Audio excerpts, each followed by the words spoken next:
Bonjour tout le monde, j'espère que vous portez bien, très bien. J'ai fait une courte vidéo juste pour parler de ce qu'on appelle en urbanisme la spéculation foncière, qui est un phénomène aujourd'hui qui est vraiment développé à Conakry en particulier, comme on appelle ici, qui s'explique par quoi? C'est-à-dire que les gens achètent des terrains aujourd'hui à des prix, comme on appelle, moins élevés, ils attendent un certain temps et que les prix grimpent, ils les revendent à des coûts très élevés par rapport au prix qu'ils ont acheté. Et aujourd'hui, c'est quelque chose que les gens ont utilisé comme un moyen de s'enrichir, comme une sorte d'investissement en quelque sorte. Parce qu'on dit l'immobilier, c'est l'un des domaines en fait les plus, comme on appelle, lucratifs en matière d'investissement. C'est vrai, mais il faudrait que ça se passe dans les règles de l'art et dans le respect des normes urbanistiques. Parce que ce phénomène de spéculation foncière aujourd'hui, c'est quelque chose qui est en train de compliquer la situation à ce qu'on appelle ici la gouvernance urbaine en matière de gestion spatiale. Parce que vous n'êtes pas sans savoir, aujourd'hui, on commence à voir que la ville de Conakry ne fait que s'étaler, continue à déjà qui se rejoint complètement à la commune de Koya et de Dubreka. Aujourd'hui, on ne fait pas la différence entre Conakry, Koya et Dubreka. On commence même déjà à parler de Grand Conakry parce que tout simplement, il y a ce qu'on appelle la conurbation qui se fait entre ces villes-là qui sont carrément jointes et il n'y a aucune limite géographique observable comme on appelle très facilement par la population. À cet effet, cette spéculation foncière devient un handicap considérable pour l'État dans la gestion spatiale, il faut le noter. Et à mon avis, en tant qu'étudiant en urbanisme qui est presque pratiquement en phase de mémoire, c'est un sujet qui m'intéresse parce que tout simplement, c'est une problématique. C'est lorsqu'elle n'est pas gérée et, comme on appelle, mise en évidence dans le cas où on la stoppe, ou en tout cas on commence à réduire, ou qu'on prenne conscience de cette situation-là, ça risque de nous fatiguer dans quelques années à venir. Parce qu'aujourd'hui, vous-même vous constatez, les gens achètent des domaines dans des zones non planifiées qui ne sont pas couvertes du tout par un document d'urbanisme et qui se permettent de les occuper, de construire, d'habiter déjà à la base, sans que l'État n'ait la main prise sur ces espaces-là, sur ces endroits, sur ces quartiers, sur ces secteurs, même des communes en quelque sorte. Et au-delà de tout cela, vous avez, ce sont des quartiers qui ne sont pas viabilisés.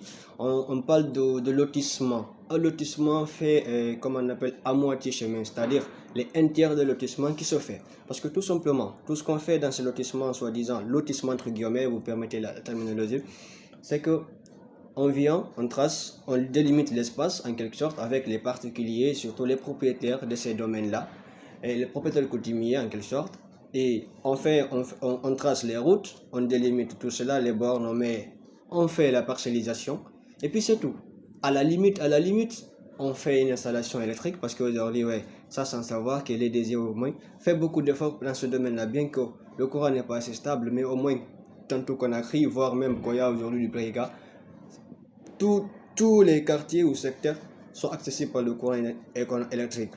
Donc à cet effet, c'est cette façon de faire, c'est comme on appelle, cette politique de lotissement, et les gens viennent s'installer, ça complique les conditions de vie de la population locale, la population qui va y habiter. Parce que tout simplement, un quartier qui n'est pas viabilisé, un quartier où on n'a pas de caniveau, un quartier où on n'a aucun système d'assainissement, que ce soit des eaux pluviales, des déchets solides, ni même les eaux usées, c'est difficile de vivre dans de telles conditions. C'est que là, les citoyens, les occupants seront obligés, au fait, le coût de conditions de vie, ça va augmenter considérablement parce que ils seront obligés, chaque concessionnaire sera obligé de trouver une façon d'assurer son assainissement interne, que ce soit au niveau des eaux pluviales, parce que ça c'est obligatoire. Nous sommes dans une région où il y a 6 mois de pluie, en quelque sorte, aujourd'hui, malgré qu'avec les effets comme on appelle, de réchauffement climatique et qu'on sort, le temps, la période de pluie commence à diminuer. Mais au-delà de ça, dans une on a 4 mois de pluie au minimum, c'est considérable. Comment assurer cette gestion de ces eaux pluviales-là? Comment assurer la gestion des eaux usées, les eaux vannes, c'est-à-dire les eaux qu'on utilise dans les WC, dans les toilettes, dans les ménages et qu'on sort? Tout cela, c'est des questions qui, normalement, c'est l'État à la base qui s'intéresse d'abord à comment. Et assurer cette gestion-là, comment?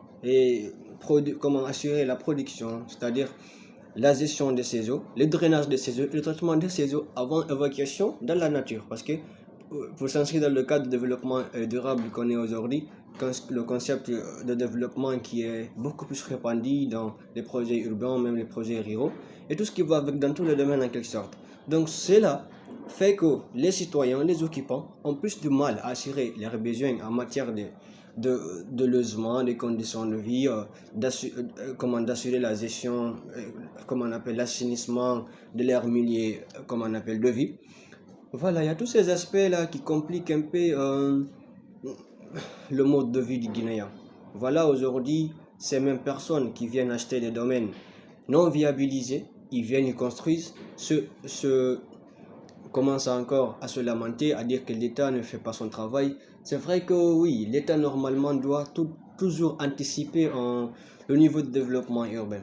Parce que la croissance urbaine, elle n'attend pas en quelque chose. Elle est plutôt en fonction ici de la croissance démographique.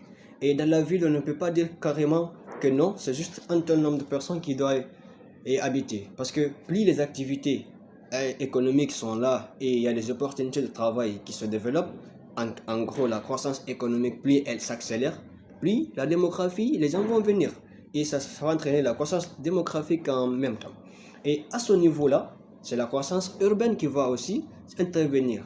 Donc, l'État est censé carrément anticiper ces questions-là qui sont vraiment primordiales, qui sont plutôt nécessaires et obligatoires pour un développement durable. Et pour aller vers au minimum un développement assez stable, pour des conditions de vie moyennes, on peut le dire comme ça, même si c'est pas à un certain niveau comme on le voudrait, parce que, ouais. Donc, il y a tout ça. Ça fait que les gens, après encore, ils souffrent de conditions de vie qui sont là-bas. Et ça fait qu'aujourd'hui, on n'a pas, comme on appelle, un mécanisme de gestion de déchets. Donc, les gens se permettent carrément de prendre ces déchets, les jeter dans la nature, n'importe où. Et puis voilà, ce phénomène-là continue, ça ne s'arrête pas.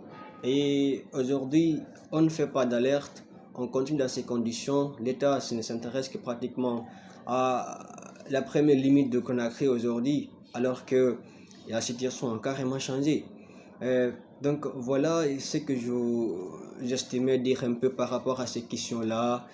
Il faut que les gens prennent conscience, c'est rassurer en quelque sorte de pouvoir acheter des terrains dans des domaines viabilisés.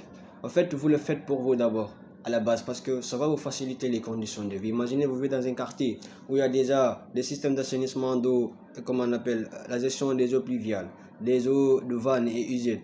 Il y a tout son système d'assainissement qu'elle a en place. Moi, je me dis, vous vivrez plus facilement, plus aisément, sans beaucoup de difficultés.